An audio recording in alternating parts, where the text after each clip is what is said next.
여러분, 자기소개서에서는 어떤 스토리를 선별해서 쓰는 것이 좋을까요?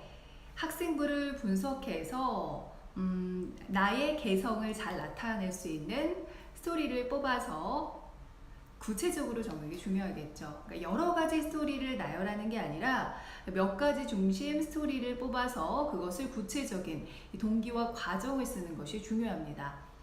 그런데 정말 고민이 많이 되실 거예요. 여러 가지 내가 한 것들이 많은데 다 쓰고 싶은데 그럴 수 없잖아요. 글자 수가 제한되어 있으니까요. 그래서 어떤 스토리가 좋은 스토리인지 여러분들께 알려드리고자 합니다. 여러분들, 요즘 광고 보셨나요? 어떤 식으로 광고를 하죠? 이 상품의 기능에 대해서 설명하는 게 아니라 이 상품의 이미지, 가치를 중심으로 스토리텔링 하는 광고들이 대부분입니다. 왜 이러한 기능이 있습니다 라는 거를 나열식으로 설명하지 않고 스토리텔링으로 이미지와 가치를 왜 어필을 할까요? 왜냐하면 너무나 좋은 상품들이 많아요. 그쵸? 그래서 기능들을 일일이 어필을 하는 것보다 좋은 이미지를 어필을 해서 스토리텔링 하는 게 더 효과적이라는 거죠. 그리고 요즘 기능들은요, 인터넷에 보면 너무나 많이 잘 나와 있어요. 그걸 통해서도 그것의 기능을 얼마든지 알 수 있는 거죠. 자, 예를 들어 볼까요? 정을 나누는 과자. 뭐예요? 자, 초코파이 광고 문구죠. 자, 그리고 세상에서 가장 작은 카페 하면 생각나는 브랜드 카누. 그리고 열심히 일한 나에게 주는 선물 바카스. 자, 이거는 스토리텔링으로 성공한 광고의 사례라고 볼 수 있습니다. 자기소개서도요, 여러분들의 개성과 역량을 드러낼 수 있는 스토리를 몇 가지 선별해서 적어야 합니다. 그래서 내가 이러한 것을 했다가 아니라 내가 누구인가가 드러나야 되고요. 내가 이것을 잘한다가 아니라 내가 그것을 정말 좋아합니다 라는 것이 드러나 있어야 됩니다. 자, 먼저 첫 번째는요, 꿈과 관련된 역량을 담은 스토리를 골라주시는 겁니다. 자, 어떻게 고를 수 있냐면요, 예를 들면 여러분의 꿈이 PD라고 가정을 한번 해봅시다.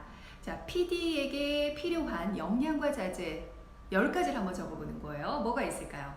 도전정신, 성실성, 창의성, 소통 능력, 여러 가지들이 있겠죠.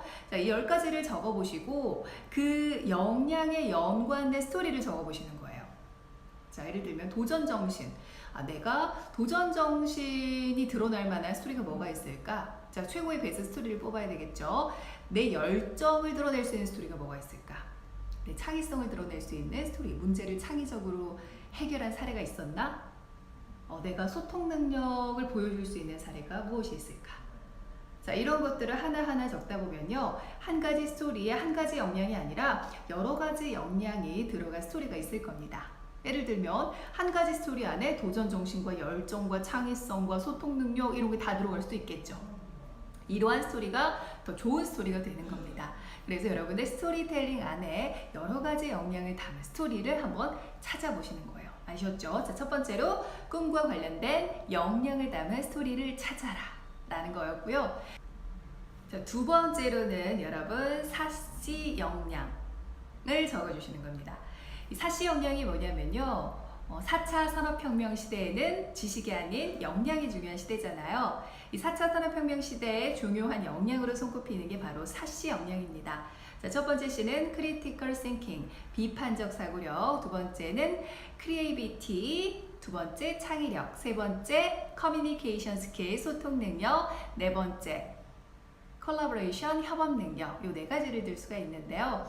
이 역량이 담긴 스토리를 찾아보는 거죠. 비판적 사고력, 창의력, 소통 능력, 협업 능력. 자, 이러한 역량들이 드러나는 스토리를 찾아주시는 거예요.